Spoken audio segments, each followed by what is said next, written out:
Salut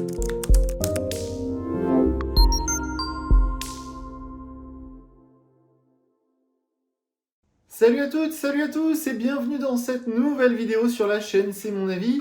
On est sur la chaîne C'est mon avis 2, vous le savez, cette chaîne sur laquelle on parle d'autre chose que des smartphones.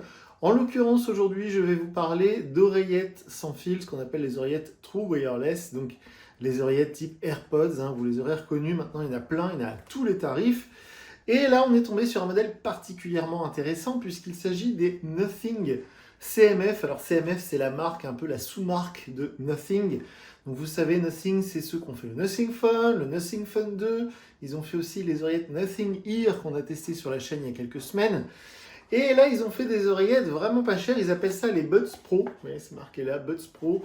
Donc c'est bien la marque Nothing qui fait ça. Et ça coûte seulement 49 €. C'est vraiment pas cher.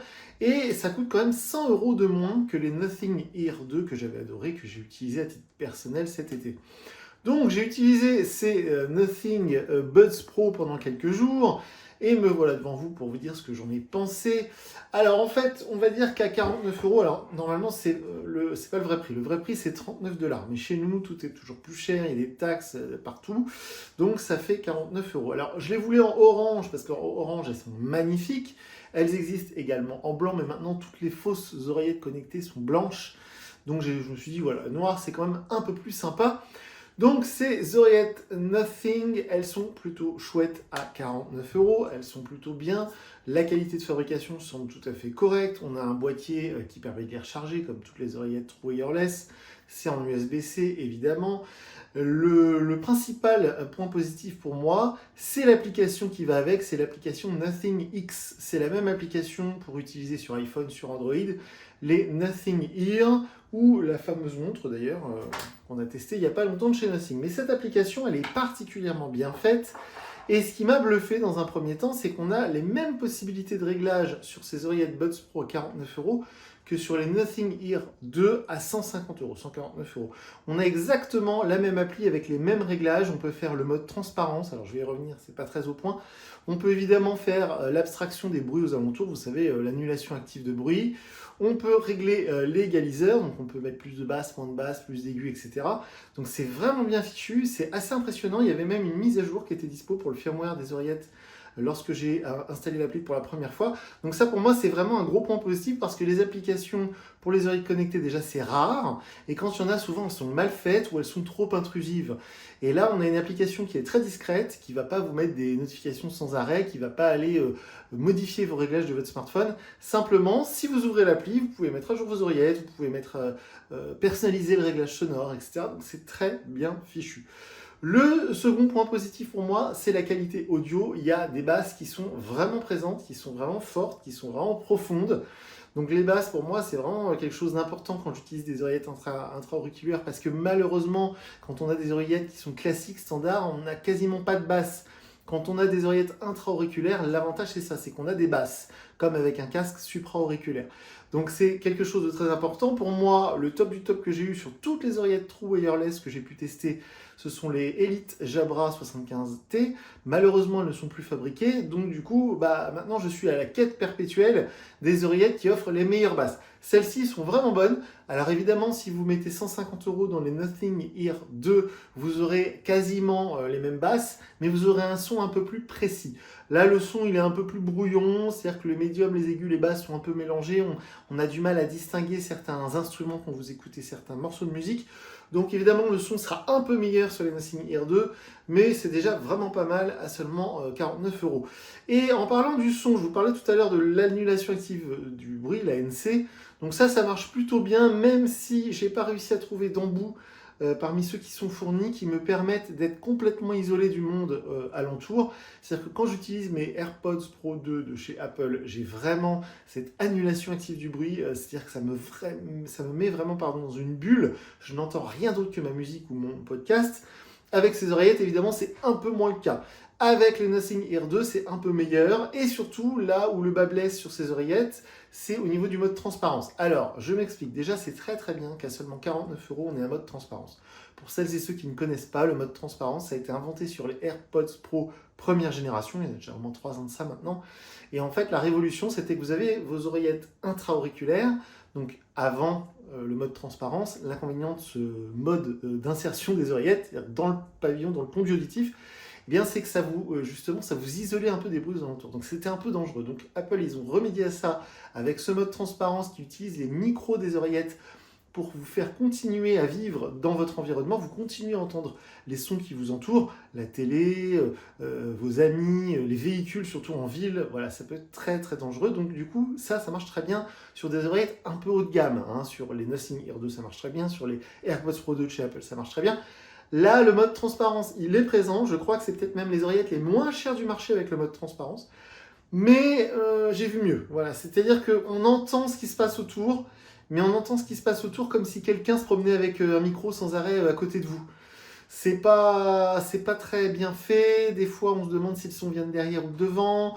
Quand quelqu'un vous parle, on l'entend quand même pas très très bien. Donc, c'est pas le meilleur mode de transparence que j'ai pu tester sur des oreillettes intra-auriculaires. Malgré tout, il a le mérite d'être là, donc on ne peut pas trop le critiquer. Mais voilà, c'est pas la qualité, par exemple, du mode transparence des Nothing Ear 2 qui sont bien meilleurs. Aussi, dans les défauts, les choses que je reproche, c'est au niveau de l'ergonomie, au niveau de l'utilisation des oreillettes, une fois qu'elles sont dans les oreilles, en fait, pour contrôler, vous savez, justement, ce mode transparence, ce mode des réductions de bruit, si on veut changer de morceau, si on veut mettre pause, si on veut monter le volume, tout ça, ça se fait sur la partie haute de l'oreillette, non pas sur la partie basse de la tige, vous voyez, parce que la tige qui sort de votre oreille comme ça. Donc sur un AirPods Pro, même sur un Nothing 2 de chez Nothing ou chez Apple, vous avez la partie basse qui va permettre de cliquer pour contrôler. Là, c'est la partie haute. Alors c'est vraiment bête parce que du coup, quand vous avez les oreillettes dans les oreilles et que vous avez une oreillette qui commence un peu à s'échapper, vous marchez, vous parlez, vous faites des choses, du coup l'oreillette, elle se défait un peu de votre oreille. Vous essayez de la réinsérer. Et là, typiquement, vous allez enfoncer l'oreillette sur la partie haute de celle-ci. Et donc là, malheureusement, généralement, 9 fois sur 10, ça va déclencher quelque chose que vous ne vouliez pas déclencher. Ça va mettre la musique en pause, ça va la remettre à zéro, ça va lancer un appel. En fait, la partie tactile, déjà d'une, j'ai eu beau lire le petit guide 2 ou 3 fois, j'ai du mal à me rappeler des mouvements, des gestes, parce que c'est pas les mêmes mouvements, les mêmes gestes que sur des oreilles classiques. Donc là, pour le coup, pour la partie tactile, pour contrôler, pour mettre pause, stop, etc., déjà d'une, je trouve ça pas très ergonomique, pas très clair, pas très pratique à utiliser. Et en plus de ça, vu que c'est sur la partie haute, souvent quand je réinsère mes oreillettes, ça déclenche des choses que je ne veux pas faire, ce qui est assez frustrant. Donc ça, c'est vraiment pour les deux défauts que je trouve. C'est le mode transparence qui n'est pas très performant et cette partie ergonomie, en fait, qui n'est pas très au point. Hein. Je pense qu'ils auraient pu faire mieux.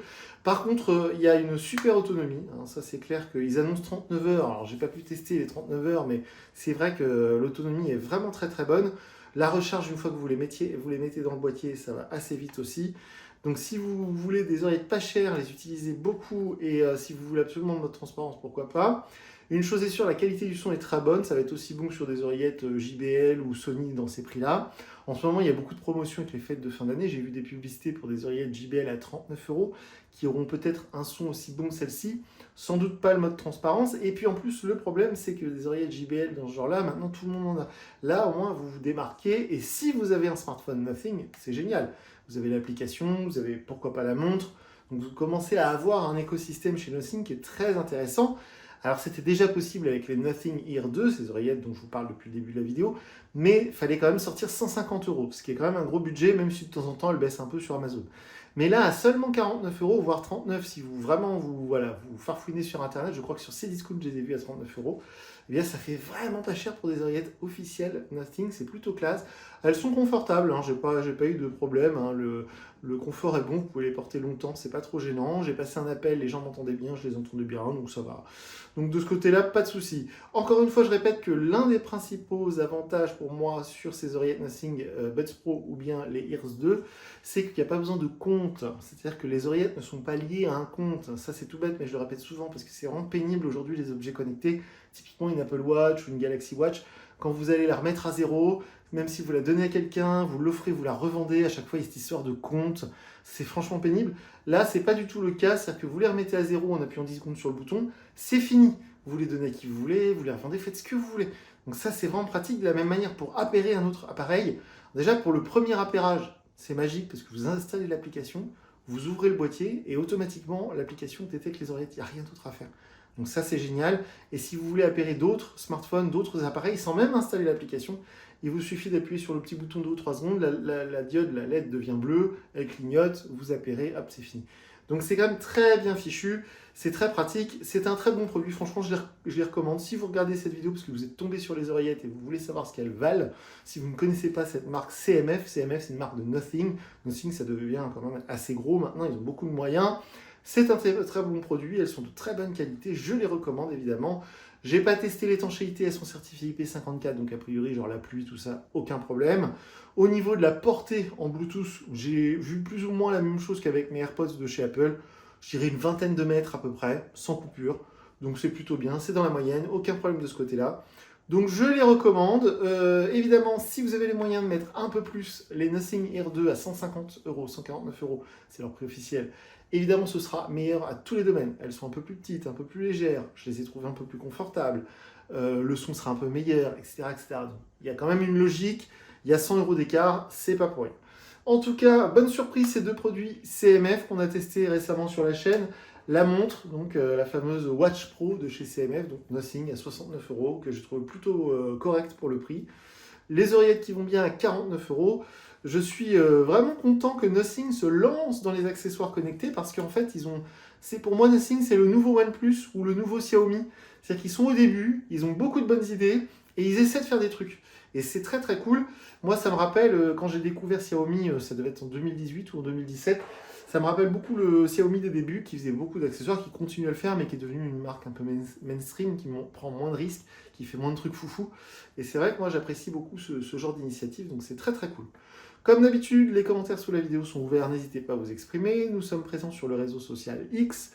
On a ouvert un compte Threads, mais on n'y est pas beaucoup, donc n'y allez pas, ça sert à rien. Sinon, eh bien, évidemment, moi j'espère découvrir d'autres produits de cette marque et en tester d'autres à l'avenir parce que c'est très très chouette. On attend avec impatience, par exemple, un Nothing Phone 3. Et donc, du coup, cette marque, je l'apprécie de plus en plus et vous pouvez faire confiance, c'est des produits de bonne qualité. Donc voilà pour ce test, voilà pour cette vidéo. Et moi, je vous dis à très bientôt pour une nouvelle vidéo sur la chaîne. Salut!